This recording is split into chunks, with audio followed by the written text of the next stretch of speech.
আসসালামু আলাইকুম।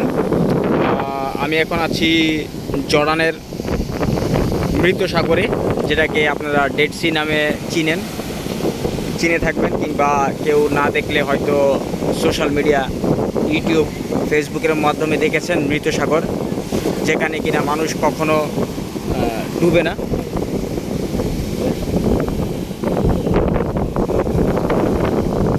তো আপনারা হয়তো এই জায়গাটার নাম সবাই শুনেছেন।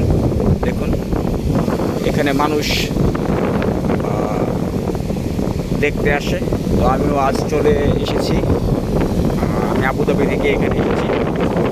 আমি চলে যাব, কালকে আমার রিটার্ন ফ্লাইট আছে আমার আবুধাবিতে। তো আজকে দেখতে এলাম সাগরটা আসলে কীরকম। আসলে সাগরটা দেখতে একদম অবিশ্বাস্য। এটা আর কয়েকটা সাধারণ সাগরের মতোই দেখা যায়, ঠিক আছে, কিন্তু এর একটা বিশেষত্ব হলো এখানে কেউ ডুবে না। আজকে সমুদ্রে উত্তাপ এবং বাতাস বেশি, এর কারণে দেখছেন ঢেউ আর ঢেউ আসছে। আমার এই জায়গাটা দেখছেন না, দূরে নীল দেখা যাচ্ছে।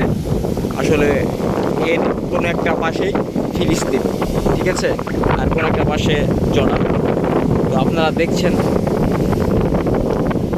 এই যে মানুষ এদিক থেকে গোসল করছে, আরেকজন আফ্রিকান মেয়ে সে পাথর কুড়াচ্ছে, জানি না সেগুলোতে কী করবে। আর এদিকটা দিয়ে সবাই গোসল করছে দেখুন।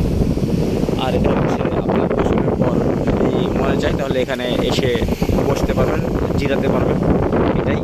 আর এই পাশটা দেখছেন এগুলো পাহাড় চলে গেছে। আসলে এই ডেড সিটা মানে অনেক গভীরতা বলতে এটা যে শহর, এই শহরটা দেখছেন, এই পাহাড়, আশেপাশে এই পাহাড় দেখছেন, এখান থেকে অনেক নিচে এটা অবস্থিত। তো এটাই হচ্ছে সেই ডেড সি, আমি আপনাদেরকে দেখাচ্ছি। তো ইনশাল্লাহ আমার ভিডিওটা যদি কারো ভালো লাগে তাহলে এটা আমার ভিডিওটাকে শেয়ার করে দিবেন আমার চ্যানেলটাকে, এবং আমি যত দেশে যাব ভিডিও আপনারা পেয়ে যাবেন ইনশাআল্লাহ। দেখুন ডেড সি, এটাকেই বলে সেই ডেড সি, যেটা মৃত সাগর নামে পরিচিত সবার কাছে। আসলে এই জায়গাটার অনেক কাহিনী আছে, যেটা কিনা আল্লাহ এই যে এখন দেখছেন সমুদ্র, এটা আগে কখনো সমুদ্র ছিল না। এটা ছিল একটা মানব বসতি, যাদের পাপের কারণে আল্লাহ তাদেরকে এই শাস্তিটা দিয়েছিল। তারা এতই পাপ করেছিল যে একদম সীমা লঙ্ঘন করে ফেলেছিল। তো আল্লাহ অসংখ্যবার তাদের কাছে খবর পাঠায় যে তোমরা ফিরে এসো, কিন্তু এখান থেকে কেউ ফিরে আসেনি, যার কারণে এক সময় তাদের উপর ভয়াবহ আযাব নেমে এসেছিল ওই জাতিটার উপরে। আসলে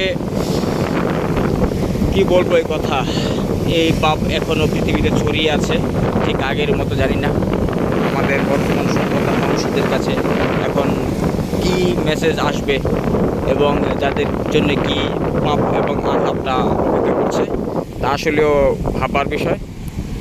দেখুন, আসলে এখান থেকেও দেখে যদি কেউ না শিক্ষা নেয় তাহলে তাদেরকে কেউ শিক্ষা দিতে পারবে না। কারণ হচ্ছে একটাই, এই পাপটা অনেক ঘৃণিত এবং জঘন্য পাপের মধ্যে একটা, যার কারণে আল্লাহ তাদেরকে এই পাপটা দিয়েছে, এই শাস্তিটা দিয়েছে।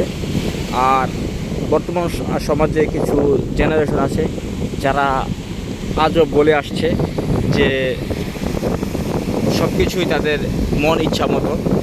আসলে এই পাপের একটাই নাম, সেটা হচ্ছে সমকামিতা, যেটা আজও পৃথিবীতে প্রমোট করে আসছে একদল মানুষ, কিন্তু তারা হয়তো দেখে না এই ডেড সিটা, ঠিক আছে, জানে না তারা হয়তো জানে না এর ইতিহাস। আশা করি তারা যদি ইতিহাসটা জানে এবং এই সাগরটাকে দেখে তাহলে তারা অবশ্যই বুঝবে। আর তারপরেও যদি তারা না বুঝে তাহলে তাদেরকে আর কিছু বলার নেই। তো দেখুন, একটা জাতি ধ্বংস হয়ে গেছে, সেই জাতিটার আজকে একটা নিদর্শন হিসেবে সমুদ্রটাই রয়ে গেছে।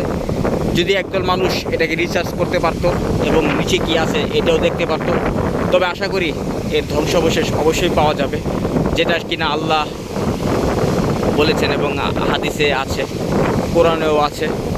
তো আমি আপনাদেরকে এটাই বলবো, সব কিছু নিজের মন মতো ভাববেন না, এবং সব কিছুকে যুক্তি দিয়ে কখনোই বিচার করা যায় না। আসলে সব কিছু কিছু জিনিস আছে যেটা যুক্তিরও বাইরে। তো আল্লাহ হাফেজ, ভালো থাকবেন, দেখা হবে আরেকটা কোনো ভিডিওতে। আলহামদুলিল্লাহ।